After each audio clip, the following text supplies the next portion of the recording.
सोचिए जरा, कैसा हो अगर कोई कहे कि ये पूरा का पूरा ब्रह्मांड अपने अनगिनत सितारों और गहरे रहस्यों के साथ असल में हमारे ही अंदर मौजूद है। ये कोई नई फैंटेसी कहानी नहीं, बल्कि हजारों साल पुराने एक भारतीय चिकित्सा ग्रंथ चरक संहिता का एक बहुत ही गहरा सिद्धांत है। तो आज हम इसी क्रांतिकारी विचार की गहराई में उतरेंगे। चलिए इस कमाल के विचार को थोड़ा और समझते हैं। कल्पना कीजिए, ये ग्रंथ ये दावा कर रहा है कि हर एक इंसान इस पूरे ब्रह्मांड का एक जीता जागता, सांस लेता हुआ छोटा रूप है। ये सिर्फ कोई खूबसूरत बात नहीं है, बल्कि एक ऐसा सिद्धांत है जो हमारे सोचने का पूरा नजरिया बदल सकता है। और यही वो मूल सवाल है जिसका जवाब ये प्राचीन ग्रंथ देने की कोशिश करता है। और सबसे ज्यादा हैरान करने वाली बात तो ये है कि ये एक मेडिकल टेक्स्ट है, कोई फिलॉसफी की किताब नहीं। ये हमें सोचने पर मजबूर करता है, क्या हमारा स्वास्थ्य सिर्फ शरीर तक सीमित है, या फिर इसका ताल्लुक इस पूरे ब्रह्मांड के साथ हमारे रिश्ते से भी है? तो चलिए पहले हिस्से से शुरू करते हैं। यहाँ पर हमें एक कॉन्सेप्ट मिलता है जिसे कहते हैं लोक पुरुष सामान्य। इसका सीधा सा मतलब है ब्रह्मांड यानी लोक और व्यक्ति यानी पुरुष के बीच की समानता। ये सिर्फ एक अच्छा ख्याल नहीं, बल्कि इस पूरे सिस्टम में सेहत और चेतना को समझने की चाबी है। इस सफर को समझने के लिए पुरुष शब्द को समझना बहुत जरूरी है। देखिए, यहाँ इसका मतलब सिर्फ मर्द नहीं है, बल्कि हर वो प्राणी है जिसके अंदर चेतना है। इस ग्रंथ के हिसाब से हम में से हर एक अपने आप में एक पूरा ब्रह्मांड है, एक जीता जागता छोटा सा कॉस्मोस। और मजे की बात तो ये है कि ग्रंथ कहता है कि ब्रह्मांड और इंसान दोनों एक ही चीज से बने हैं। ये 6 मूल तत्व — पृथ्वी, जल, अग्नि, वायु, आकाश और अव्यक्त ब्रह्म — इसे ऐसे समझिए कि हम सब एक ही कॉस्मिक किचन में पके हैं, बस सबकी रेसिपी थोड़ी अलग अलग है। तो ये सब सुनने में तो बहुत अच्छा लगता है ना, लेकिन ये हमारी असल जिंदगी में कैसे काम करता है? चलिए अब ये देखते हैं कि ये बड़ा सा सिद्धांत हमारे रोजमर्रा के अनुभवों से कैसे जुड़ता है। जरा इस स्लाइड को देखिए। ये कितनी खूबसूरती से दिखाता है कि कैसे ब्रह्मांड की बड़ी बड़ी शक्तियां हमारी साइकोलॉजी में झलकती हैं। जैसे सूर्य हर चीज को ग्रहण करता है, वैसे ही हमारे अंदर ज्ञान और अनुभव को ग्रहण करने की शक्ति है। जैसे चंद्रमा ठंडक और शांति देता है, ठीक वैसे ही हमारे मन में शांति का एहसास होता है। तूफान के देवता रुद्र का क्रोध और हमारे अंदर का गुस्सा एक ही हैं। और इंद्र, जो देवताओं के राजा हैं, वो हमारे अहंकार यानी ईगो का प्रतीक हैं, वो हिस्सा जो हमेशा कंट्रोल में रहना चाहता है। तो सवाल उठता है कि ये सब जानना जरूरी क्यों है? एक डॉक्टर की किताब हमें ये सब क्यों बता रही है? जवाब यह है कि इस बड़े से कॉस्मिक आइडिया का एक बहुत ही पर्सनल, बहुत ही इंसानी मकसद है। इसका सबसे पहला मकसद है हमारी सोच में एक बहुत बड़ा बदलाव लाना। ये एहसास करना कि हम इस दुनिया में अकेले नहीं हैं, अलग थलग नहीं हैं। हम इस ब्रह्मांड का एक जरूरी हिस्सा हैं।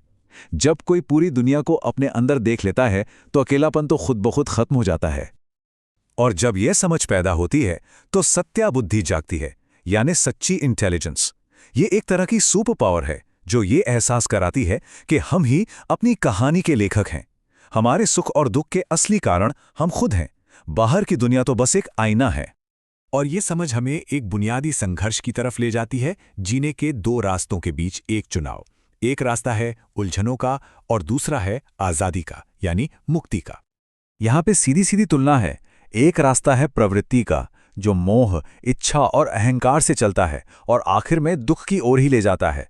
और दूसरा रास्ता है निवृत्ति का, जो सेल्फ कंट्रोल और त्याग का रास्ता है और जो हमें आखिरी मंजिल यानी परम शांति तक ले जाता है। ये एक ऐसा चुनाव है जो हर इंसान हर दिन हर पल करता है। इस उलझन को और बेहतर ढंग से समझाने के लिए ग्रंथ एक बहुत शक्तिशाली मिसाल देता है। वो हमारे मन की तुलना एक बहुत बड़े पेड़ से करता है। इस पेड़ की जड़ें हैं हमारा अहंकार और हमारी अटैचमेंट्स, और इसकी शाखाएं वो हैं हमारे सारे दुख, सारी चिंताएं और सारी परेशानियां जो लगातार फैलती ही चली जाती हैं।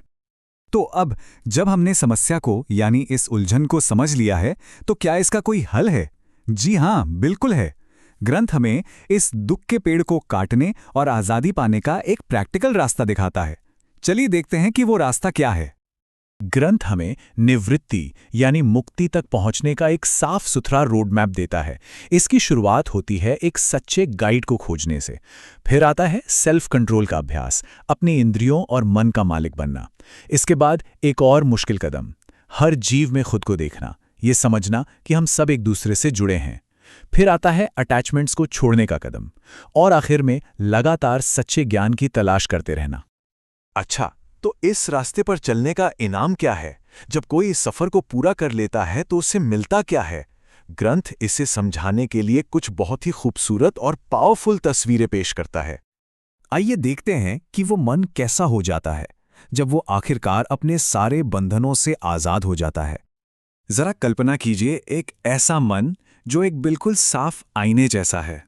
एक ऐसा आईना जो दुनिया को ठीक वैसा ही दिखाता है जैसी वो है, बिना किसी धूल धब्बे या टेढ़े-मेढ़ेपन के, एकदम शुद्ध, एकदम स्पष्ट। दूसरी मिसाल है एक स्थिर लौ की। सोचिए कि मन एक दिए की लौ की तरह है, जो ऐसी जगह पर है जहां हवा का कोई झोंका उसे हिला नहीं सकता। मतलब एक ऐसा मन जिस पर बाहरी दुनिया के उतार चढ़ाव का कोई असर नहीं होता। ये है अटूट आंतरिक शांति। और आखिर में सबसे शक्तिशाली मिसाल सूरज की। एक ऐसा मन जो सूरज की तरह चमकता है, जिसके आगे न कोई बादल है, न कोई धूल और न कोई परछाई। ये चेतना और ज्ञान की वो अवस्था है जो पूरी दुनिया को रोशन करती है। तो आखिरी मंजिल क्या है? वो है एकता और स्पष्टता की स्थिति को पाना, एक ऐसी जागरूकता जो अटूट है, शांत है और जो हकीकत को उसके सबसे शुद्ध रूप में देखती है। तो चलिए इस सारी बातचीत को समेटते हैं। पहली और सबसे बड़ी बात, हर इंसान ब्रह्मांड का एक छोटा सा रूप है। दूसरी, ये ज्ञान हमारे दुखों की वजह समझने का एक जरिया है। तीसरी, हमारे सामने हमेशा एक चुनाव होता है, उलझन या आज़ादी। चौथी, आज़ादी का रास्ता सेल्फ अवेयरनेस और अनुशासन से होकर जाता है। और आखिर में इसका नतीजा है एक ऐसा मन जो साफ आईने की तरह स्पष्ट, दिए की लौ की तरह स्थिर और सूरज की तरह रोशन है। मैं आपको इसी आखिरी सवाल के साथ छोड़कर जाता हूं। याद रखिए, ये पूरा का पूरा ढांचा एक मेडिकल टेक्स्ट से आया है। ये हमें इलाज और सेहत को एक बिल्कुल नए नज़रिए से देखने को कहता है। तो ज़रा सोचिए, अगर हम अपनी मानसिक पीड़ा को सिर्फ एक पर्सनल फेलियर ना मानकर एक कॉस्मिक इम्बैलेंस की तरह देखें, तो क्या हमारे ठीक होने का तरीका भी बदल जाएगा? इस पर विचार ज़रूर कीजिएगा।